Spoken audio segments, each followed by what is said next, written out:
Islam means obedience to God, and it is common sense that this obedience cannot be complete unless man knows certain basic facts of life and places firm faith in them.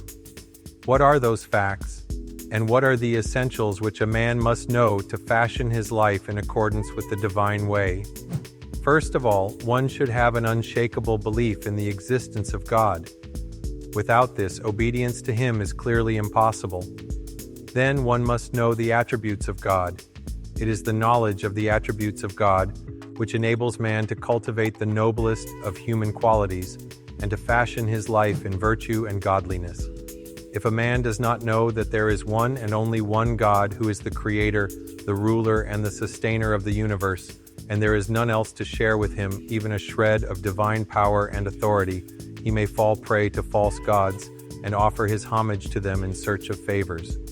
But if he knows the divine attribute of Tawhid, oneness of God, there is no possibility of this. Similarly, if a man knows that God is omnipresent and omniscient, and sees, hears, and knows everything that we do in public or private, including our unexpressed thoughts, then how can he afford to be disobedient to God? He will feel that he is under eternal vigil and will therefore behave accordingly. But he who is not aware of these attributes of God may be led, because of his ignorance, into disobedience. It is the same with all the other attributes of God.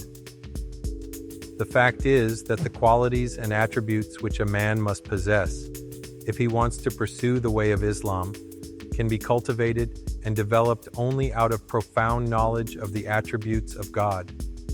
It is the knowledge of God's attributes which purifies a man's mind and soul, his beliefs, morals, and actions. And a mere cursory acquaintance with, or just an academic knowledge of these attributes is not sufficient. There must be an unflinching conviction, firmly rooted in the mind and heart of man, so that he may remain immune from insidious doubts and perversions.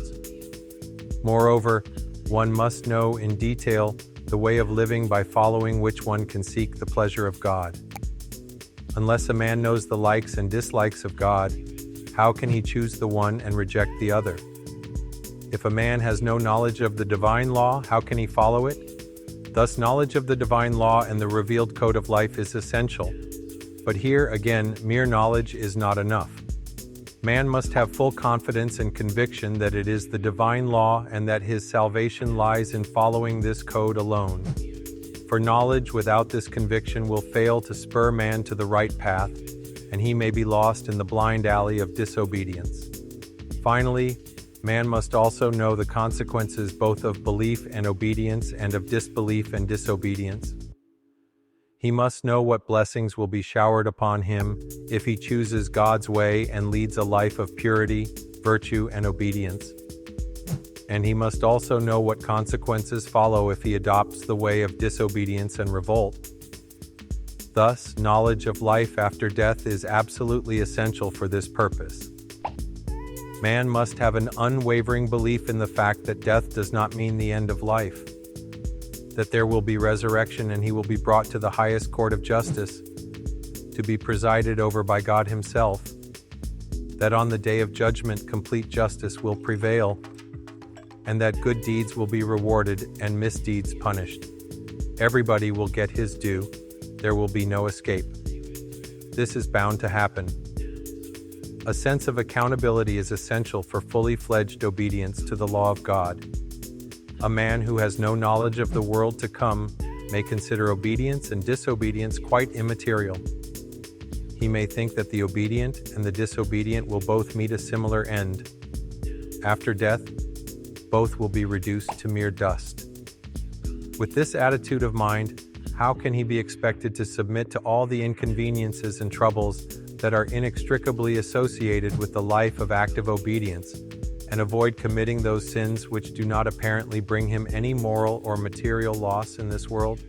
With this mental attitude, a man cannot acknowledge and submit to God's law.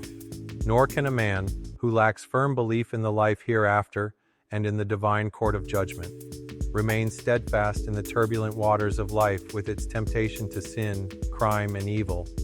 For doubt and hesitancy rob a man of his will to action. You can remain consistent in your behavior only if you are firm in your beliefs. You can wholeheartedly follow a course only if you are sure of the benefits that will accrue to you by following it, and of the losses that will engulf you if you disobey it. Thus, a profound knowledge of the consequences of belief and disbelief and of the life after death is crucial. These are the essential facts which one must know if one wants to live the life of obedience, that is Islam.